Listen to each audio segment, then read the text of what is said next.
Assalamualaikum warahmatullahi wabarakatuh. Saya Amalia Agustin dari Manajemen A4 semester 5. Kali ini saya akan menyelesaikan tugas akhir dari mata kuliah ekonometrika, yakni pemodelan ekonometrika. Berikut pokok pembahasan, yakni terdiri dari 3. Yang pertama, kriteria memilih model. Kedua, jenis-jenis kesalahan spesifikasi. 3, uji kesalahan spesifikasi. Kriteria memilih model terdiri dari 6. Yang pertama, prediksi yang harus dibuat harus logis. Kedua, harus konsisten dengan teori. Yang ketiga, variabel independen tidak berkorelasi dengan variabel gangguan. Keempat, adanya konsistensi parameter. Kelima, menunjukkan data yang koheren. Dan keenam, model harus komplit. Jenis-jenis kesalahan spesifikasi. Berikut ini anggap sebagai model yang baik, yakni Y, I sama dengan beta 1 ditambah beta 2 X1I ditambah beta 3 X2I ditambah beta 4 X3I dan U1I.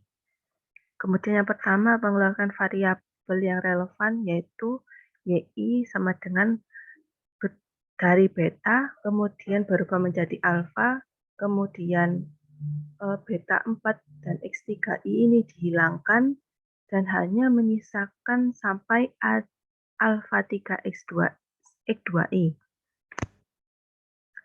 Kemudian memasukkan variabel yang tidak relevan, YI sama dengan seperti ini. Kemudian mengadopsi bentuk fungsional yang salah, yakni in YI sama dengan Y1 ditambah Y2 XI1 ditambah Y3 X2I ditambah Y4 X3I dan ditambah X4I. Kemudian kesalahan pengukuran, yakni terdapat ini angka seperti dikali. Ini adalah kesalahan pengukuran. Yang kelima adalah spesifikasi yang keliru pada faktor error stokastik. Perkalian versus penjumlahan pada error YI sama dengan beta XI UI versus YI sama dengan alfa XI dan UI. Kemudian menggunakan variabel yang relevan. Seperti yang slide sebelumnya sama, karena alasan tertentu variabel X3 dikeluarkan sehingga menjadi YI ditambah alfa 1 ditambah alfa 2 X2I dan VI. Konsekuensi variabel relevan X3 adalah seperti ini. Jika X2 dan X3 berkorelasi, maka alfa cap 1 ditambah alfa cap 2 menjadi bias atau tidak konsisten. Kemudian jika X2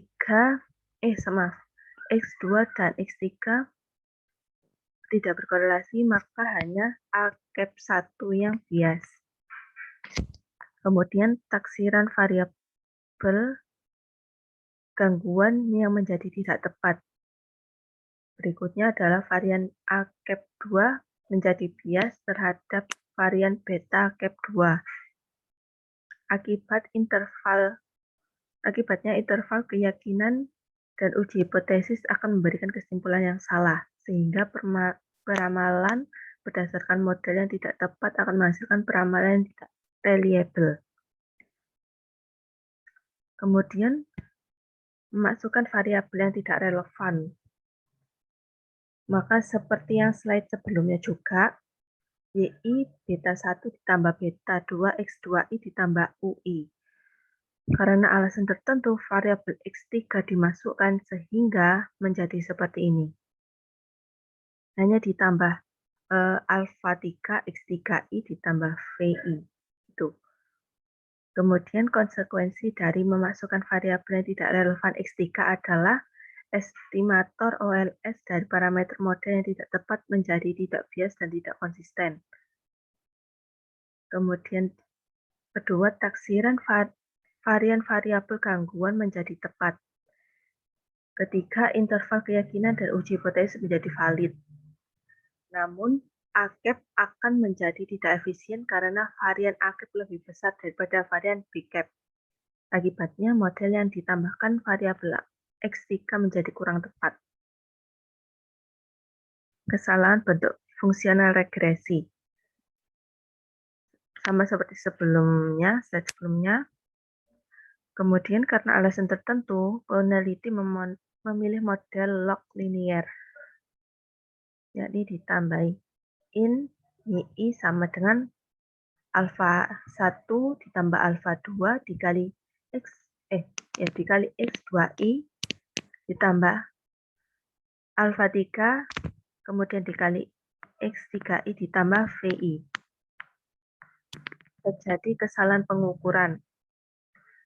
Y dikali I sama dengan B kali I ditambah B dikali 2 X kali 2I ditambah B kali 3 X dikali 3I ditambah U dikali I. Yang dimana Y kali I tambah YI ditambah EI dan XI sama dengan XI ditambah WI. Kemudian spesifikasi yang keliru pada faktor error stokastik. Misal ada dua model sebagai berikut, dan ini persamaan pertama dan ini persamaan kedua. Jika persamaan pertama adalah yang benar, maka estimator persamaan yang kedua, alfa yang kedua itu tidak bias terhadap beta. Jika iya, maka tidak ada kesalahan spesifikasi berkaitan dengan faktor error stokastik. Jika tidak, maka kesalahan spesifikasi faktor error stokastik merupakan sumber kesalahan spesifikasi. Berikut uji kesalahan spesifikasi. Mendeteksi adanya variabel yang tidak relevan, yakni model YI sama dengan beta 1 ditambah beta 2, X2I, dan seterusnya sampai beta K, XKI ditambah UI. Cara sederhana untuk menyelidiki hal tersebut adalah menguji signifikansi beta cap K menggunakan uji T. Jika kita yakin apakah X3 dan X4 benar termasuk dalam model, kita bisa menggunakan uji F. Terus, penting diingat dalam melakukan uji signifikansi tersebut kita sudah ada gambaran untuk model spesifikasinya seperti apa. Dari model tersebut, maka kita dapat menyelidiki apakah satu atau lebih dari satu variabel bebas benar-benar relevan menggunakan uji T atau uji F. Jadi menggunakan uji yang dua uji ini itu harus uji T dan uji F. Dan catatannya seperti ini.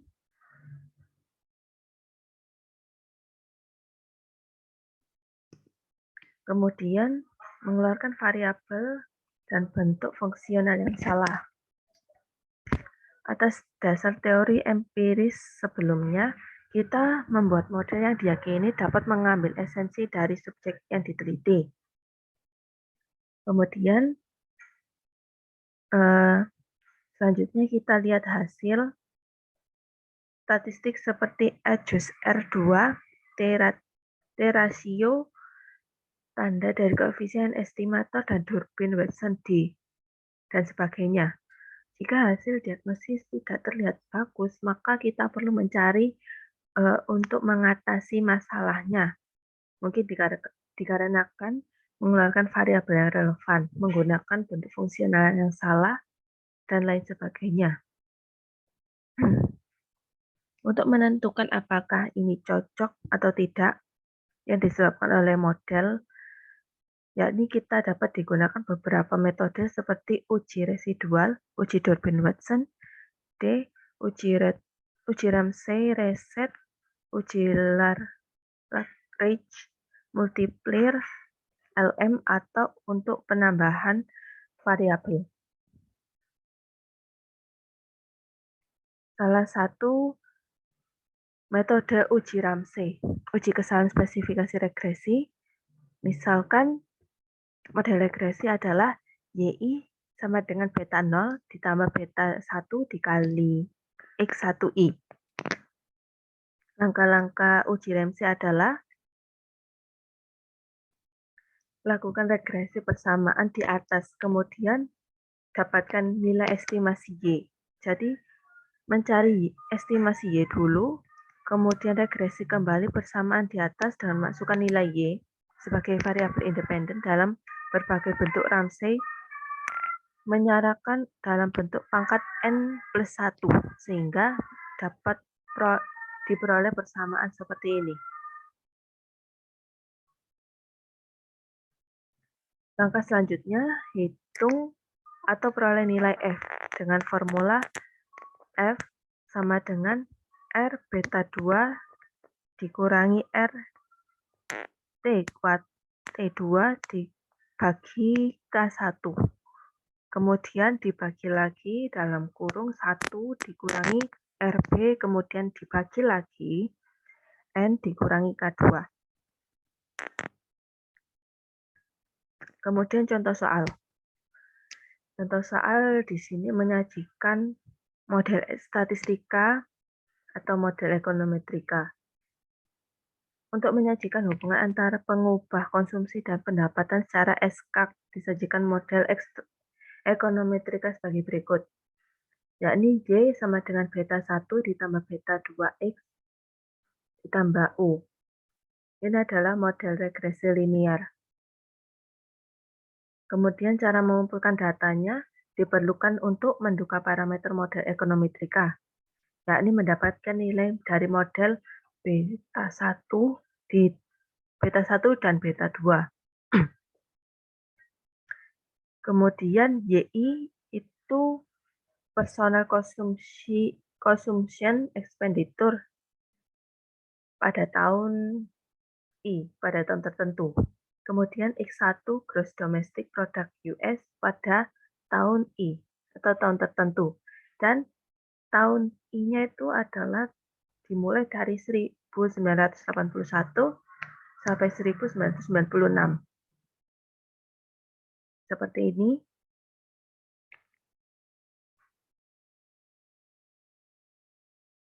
Kemudian menduga parameter dari model ekonometrika dengan menduga parameter analisis regresi. Analisis regresi ditetapkan pada data PCE sebagai Y, kemudian GDP sebagai X, dan diperoleh Y cap sama dengan minus 184,08 ditambah 0,7064X. Dan yang ini adalah beta cap 1, dan ini adalah beta cap 2. Ini adalah plot antara PCE dan GDP, serta model hasil pendugaan. Jadi mulai dari sini ke sini. Seperti itu. Melakukan uji hipotesis. Seperti ini. Dan dari pendugaan model diperoleh Bcap 2 0,7064. Apakah angka tersebut secara statistis memang kurang dari I?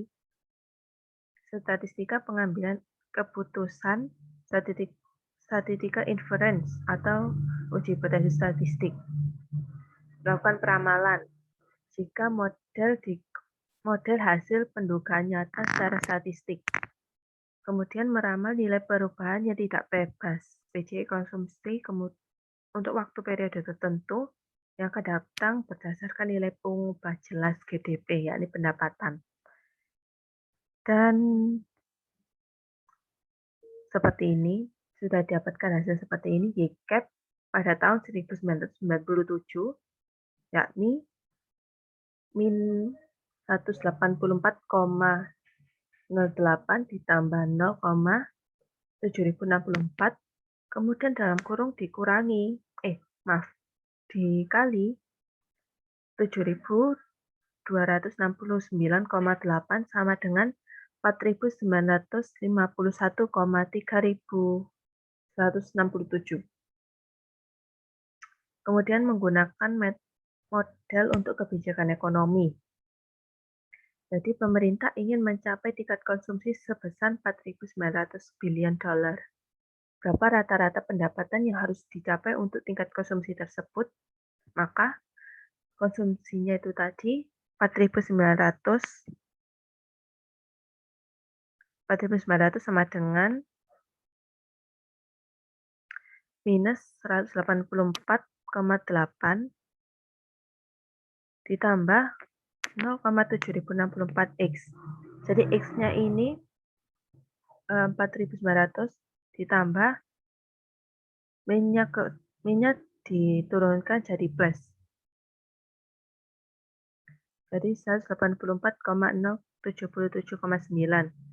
Jadi ini masih belum dibulatkan. Kemudian dibagi 0,7064 sama dengan 7.197 billion dolar. Terima kasih atas presentasi dari saya. Wassalamualaikum warahmatullahi wabarakatuh.